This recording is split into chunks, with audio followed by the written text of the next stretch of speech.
So my name is Devrat Das. I'll take your English for BA courses, and I'll take your module number. Course code is ENB 1111. Okay. So the name of the module is History of English Literature. So before every class, I do a recap of last class, and at the end of every class, I tell what I will teach in next class. Okay. So this is something that we have discussed in last class. It was our first block, and we had these units: origin of medieval literature, the Renaissance, Reformation, Enlightenment in England, Romanticism to Victorian era. So these were the blocks, and we'll go from sorry no, actually these were the blocks. These were the four blocks. Okay, here I had written units, so this is something I'll change later on. Okay, so yeah, I had discussed about the methods, how I will approach this topic and how we will study. And when we talk about a history of English literature, we don't just go like a history class, because it's not an out and out history class. It's a English literature class. So we'll approach history of England through the literature of English. How will you do it? So every work of literature has been created or has been written in the backdrop of a social and political economic structure that was there. Like I had given an example of Padmavat, the movie as well. You see, if you have seen that movie Padmavat, or we can take any other example. Let's say there is a film called Gladiator, uh, starring Russell Crowe. Okay, he had won a Oscar movie for that. So it was set in Roman time, and during the reign of Marcus Aurelius. So what happens is, we take up the historical background, we take the political background of that situation, what was happening during that time, the treachery by Aurelius's son, all those things we see in that movie. So what we do in literature is we take up the historical background to understand the text of that time. Okay, so let's say, you will even see, feminist writings of 17th century, let's say. Okay, those are very much simple, and you might say, okay, anyone could write a piece of literature like this. Means, what makes it great? What makes Pride and Prejudice great? So you will see that, there is a point of choice for the woman in Pride and Prejudice. Okay, so it was written during those times when women had no choice. Rather, the society or the family used to choose things for the women. Okay, they had no choice. They had no voting rights. In fact, the suffrage movement or the voting rights for women came much later. And one of these players we can see during the Russian Revolution. We read the sociological, political background of each timing to understand the setting of the piece of literature. Let's say whether it is a piece of poetry, whether it is a piece of novel, whether it is a piece of, let's say, even we see the journalism writings of 17th 18th century, let's say, of Richard Steele, or some or the other one. Okay, I'm forgetting his name, whatever. So those people written in those backgrounds, talking about the most, crucial times, crucial moment in history. Okay. Their social conflicts, their political conflicts of those times can be studied through those cultural texts. So, moving on. So these are something I had discussed in the previous class. Then again, with the advent of an invasion of a new set of people in a land, how the literature changes. Like I had given example of Urdu poetry, and the fusion of Urdu words in English, in Hindi language, or say after the English colonialism, the fusion of English in Hindi language. Much informally, the people of Bombay, or let's say the metropolitan people mostly, or let's say Delhi, they had fused the Hindi and English, and how they had made a new informal language, which is not a formal. We call it English. They fused Hindi and English together and talk. So they call it English. Okay, so how that's how language changes, vocabulary changes, even cuisine also changes. If you see, in the mainland of India, there was no concept of some Afghani dishes like Afghani chicken, or other things like kebabs and all. These things came from Persia with Persian invasion, or say during the Sultanate times of India. Okay, these things got introduced in India. Let's say when Nizams of Hyderabad, a very different cuisine style, eating habits from the mainland Indian. So these things gets introduced within each invasion. So in England as well, okay, there were many advances by the Saxon tribe. Saxon tribe lived around the places of current Germany. So with those things, the language changed, the cuisine changed to English. The language English has also evolved throughout time.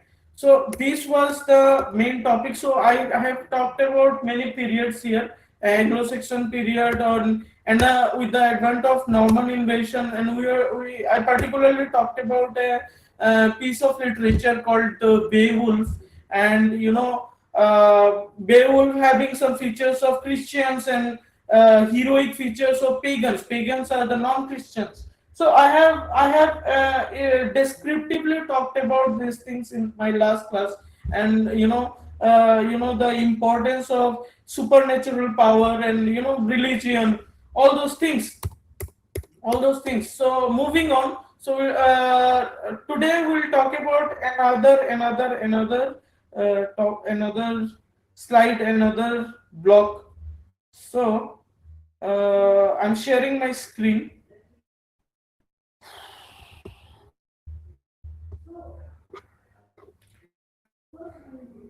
Can you guys see my screen? Can you guys see my screen? Mr. Malsum, can you see my screen?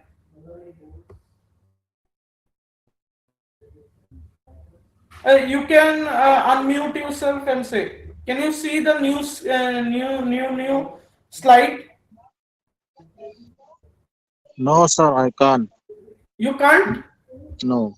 I have just shared a new slide. Yeah, yeah, You yeah. I can see yeah, that. yeah.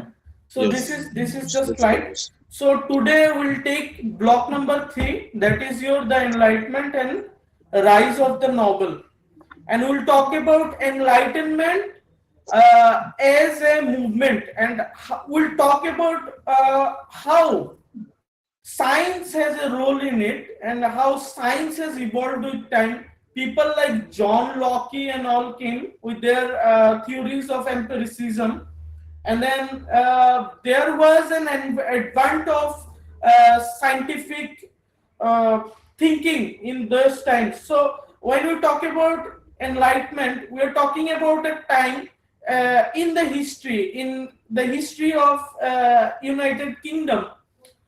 There was out and out very much of a religious conflict. There was a conflict between the Parliament of England and the monarchy. Okay, and if I'm not wrong, there it was the reign of King Charles the One. Okay, and there were, as you know, if you are Christians, if you are familiar with Christianity, or if your friends are Christian, there are sects of Christian like the Baptists, the Catholics, all those things. So in those time, uh, a new flare, a new movement had occurred. The sharing of about for the sharing of power between the parliament and between the kings of that time. And then we also see that there was an advent of scientific thinking in those times. And particularly I want to draw your attention to uh, a certain topic that science didn't just pop up like that without any struggle. Scientific thinking, rationality had to come across time while fighting with the society and the religious sentiments of those times.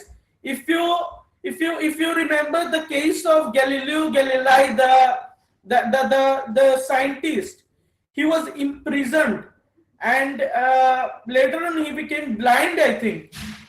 So he was the one who had invented the telescope, if I'm not wrong.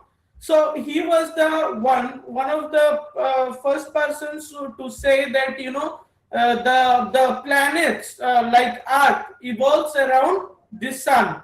Okay. uh, Earlier than that, the belief was different, you know and there was, like, about the creation, about, means, human creation or the creation on earth. There were different religious theories. Even the Christian textbook says, like, there is one this thing. There were many, I suppose there are multiple copies of Bible throughout the time. And they talk about the creation of life, okay, in different ways. Some say it came from the clay. And in one way, if I'm not wrong, it says, like, women came from the broken rib of men. Okay. So all those things are there. So yes, what I wanted to say is, science had to fight a long way to come into existence. And there were even biologists too, later on, who came, who was more prominent, and who talked about the theories of origin. Charles Darwin, I'm talking about Charles Darwin. Okay, so he has this famous book, I think, Theories of Origin, something like that. So yeah, so advent of science happened during those times. So when you see in that setting, the fight between parliament and monarchy, there is a rise of democratic ideas in those times as well. And then a little flares you can see. And then later on, it took up a fold. And then the what to say, um, when the French feudals were thrown during the French Balthasar or July Revolution, 1798, like that, or 89. Okay, during those times. Okay, freedom of speech, a new thinking, the importance of common man, that has come up during those later, with those times, with that was the beginning of those thinking. And later on, it went to French Revolution in Europe. So things like that, you know So rise of nobility we'll talk about. You have heard about Gutenberg, and the invention of printing press.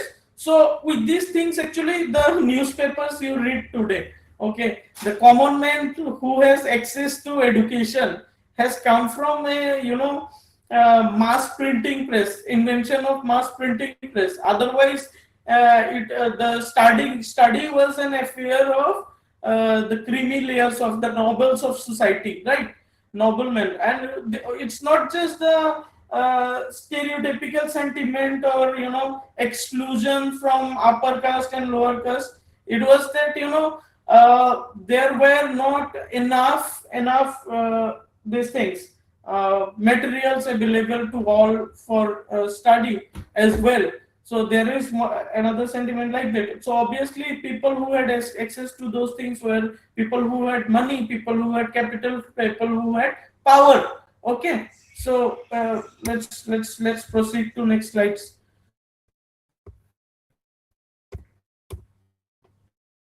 So this thing we'll see in this slide: 17th to 18th century English literature, age of reason, rational thinking. Literature reflects social and intellectual change, as I have told you earlier in my last class as well. How the political revolutions, how the social revolution, how this changes in society, changes has an intellectual shift and a shift of thinking that can be seen through literature as well. Okay.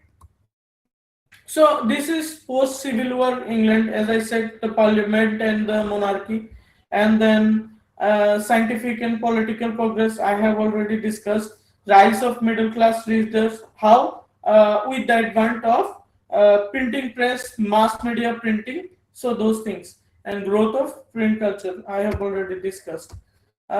Age of reason, all those things we'll see. The enlightenment in the enlightenment of England, rejection of superstition. If you are bringing up science, obviously the superstitious belief that had persisted for centuries and thousands of years, not just centuries. Okay, so that whenever there is a change, big change, like there was a time of barbarism in the world. Then there came feudalism. At the peak of feudalism, no one thought that else will come. But no, after French Revolution, which is like in fact one of the first and foremost uh, revolution done by commoners in the world for the sake of commoners' good. So that had come up. So through industrialization, urbanization also happened, and with urbanization and industrialization, we've come to capitalism. So these things keeps on changing throughout time, throughout with the scientific um interest and people's interest. At best, the society changes.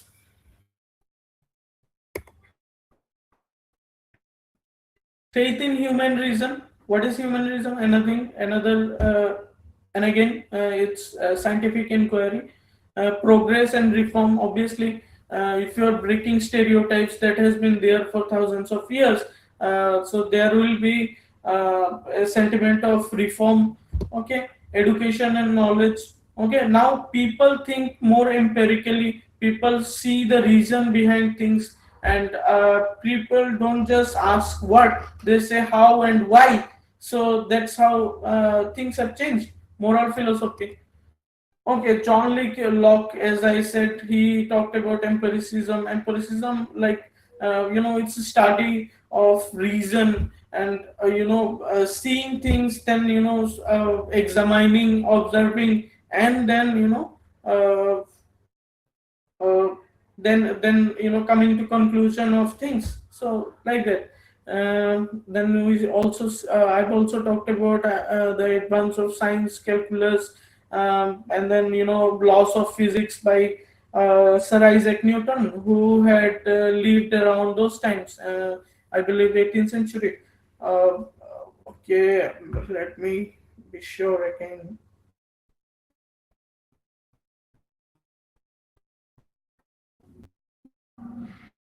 Yeah, I'm right. 17th century, and influence on writers. These things had influenced writers, of course.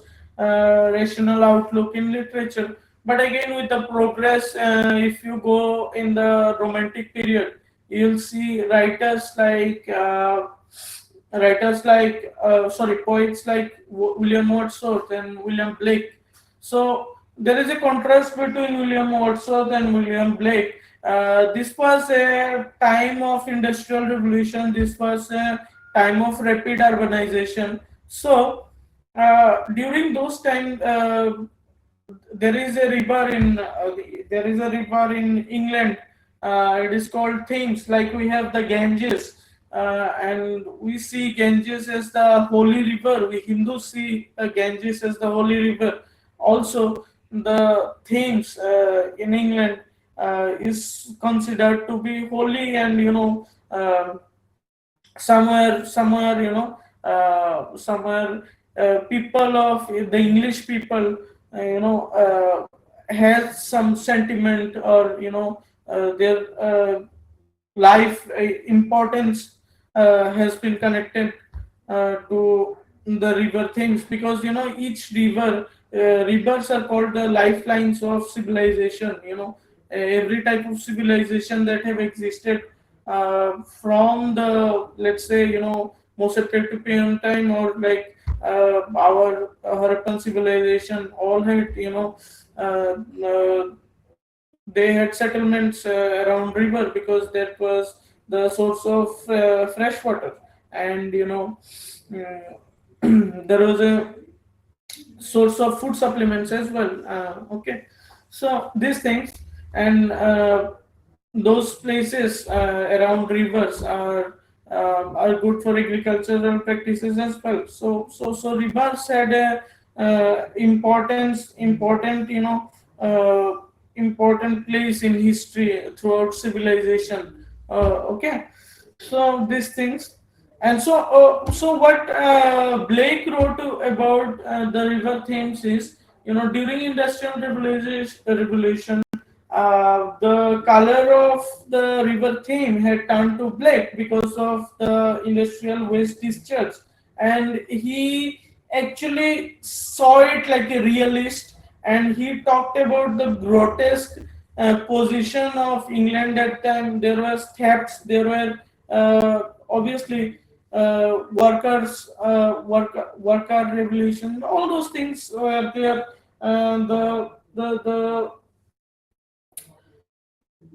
The hooliganism that was happening at that time, all those things he talked about like a realist. On the other side, if you see a romantic poet like William Wordsworth, he talked about beauty and nature. So he wanted to bring people's attention to the beauty of nature, and from the backdrop of, sometimes you see a progress happening, like a development or industrialization, but it might not always be a progress, rather a regress for human life there, the quality of life in people. So all those things. Moving on.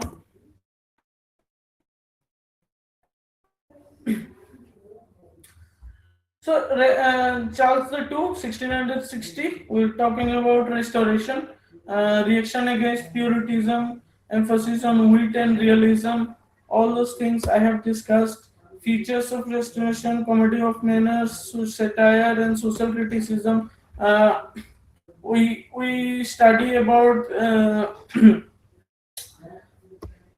Once again, I have to admit, a student. Around these times, there were writers like Alexander Pope, and they did write about the societies, the Polish societies. So there always emerges a creamy layer of society in every throughout time.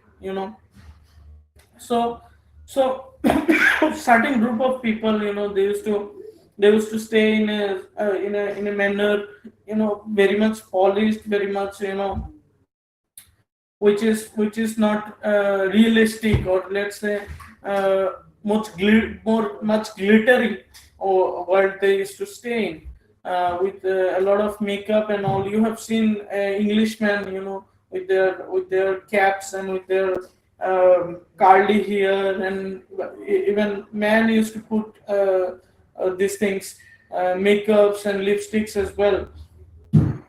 So, uh, in those backdrop, there were writers who mocked about those times, and people, who lived their life much superficially and away from the realistic, life. Okay, so this thing he has talked about. The Pope's famous work is the Rape of the Lock. So I'll talk about Rape of the Lock in my next class. Even I have a MA class. So when you get into MA class, I'll in an elaboration we'll talk about the prose and poetries of those times. So major restoration poet writers here, they have given example of John Dryden, William Wycherley, and then Afra Ben. Afra Ben is considered one of the first feminist writers. Uh, those things, and I've talked about feminism, and I have given example of Jane Austen's Pride and Prejudice as well. So yeah, rise of professional authorship, rise of prose fiction. So this in during this time, birth of the English novel, they say, novels, this used to come in parts. Like you might have seen many magazines, in our childhood they used to release. Still, I don't know whether these magazines are still there or not. So they used to release as a novel or novella, in parts, in small stories. Okay, each of their uh, what does it say, addition. Okay, little by little, like even in there is a section in newspapers, which follows this kind of things. So this has come from those times. So this had started when there was a rise of uh, a printing press, and circulation of journalistic things, journalistic papers, and then literary works, for say, because there was an ample amount of source to get circulated among a large population at that time. So novel, the birth of the novel is a long form of uh, literary literature, right? Like uh, a novel would be like almost 50,000 words long, and there were novels which are like 500, 600 pages, uh, which will be like 2,000 words and stuff, 20, sorry, 2 lakh words and stuff. Okay, so like Dostoevsky's Crime and Punishment, or say Leo Tolstoy's War and Peace, or say like the Glass Palace by Amitabh Ghosh, or let's say many books are there. Okay, the Bikram, this one, the Suitable Boy, all those things. Midnight Children by Salman Rushdie. Many long form of novels. There are short novels or novellas like The Great Gatsby by this author, and then many I can go on and on. There was a famous work by our Ernest Hemingway, The Old Man and the Sea. You might have read in your school times, or maybe later on as well, uh, by Ernest Hemingway, The Old Man and the Sea. So it was a simple story about a fisherman, old fisherman, and his zeal to uh,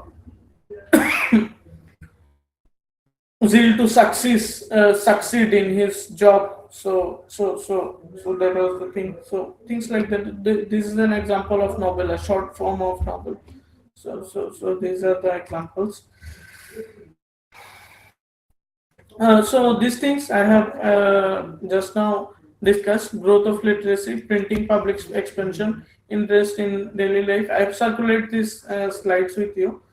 So these were the reasons for rise of novel. Okay, early novelist Daniel Defoe. And can you tell any famous work by Daniel Defoe?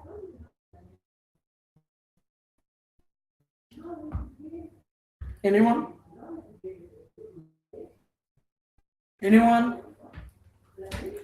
So a famous work is Robinson Crusoe. So this is about expedition, and there is something called, okay, the burden of white men, that they had some burden. White men has this. This is again a cultural, what to say. Maybe this is very much racial, but white man had this see to go in a far land, and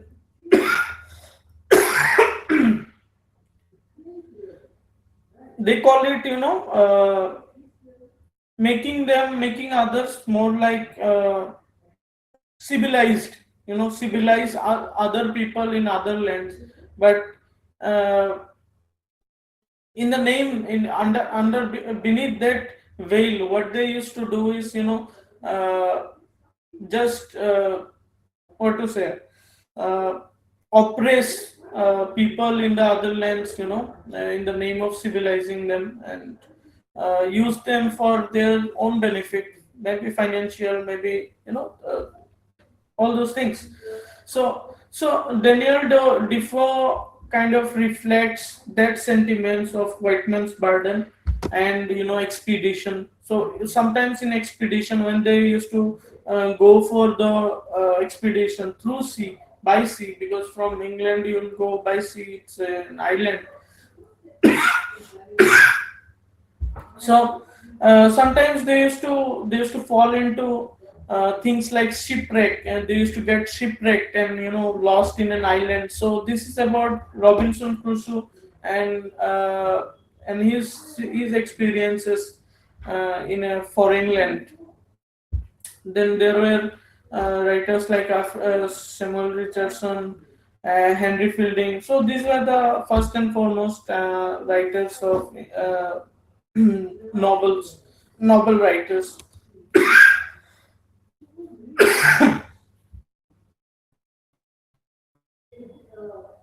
Yeah. So Alexander Pope, I've given example. Jonathan Swift, there is a sentiment of there is a political sentiment in his writing as well. You might have heard story of Gulliver's Travel, or have seen in some modern adaptation of this piece of literature. So yeah, I'll talk about this later on in my next class. For today, we're stopping here.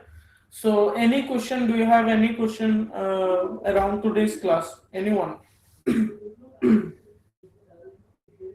Anyone? Do you have any question, Mr. Molson? Okay, so we are stopping the this thing recording, and we'll take another class. Uh, okay, because I have a class after 10 minutes. See you in next class. I hope it was a great, insightful class for you.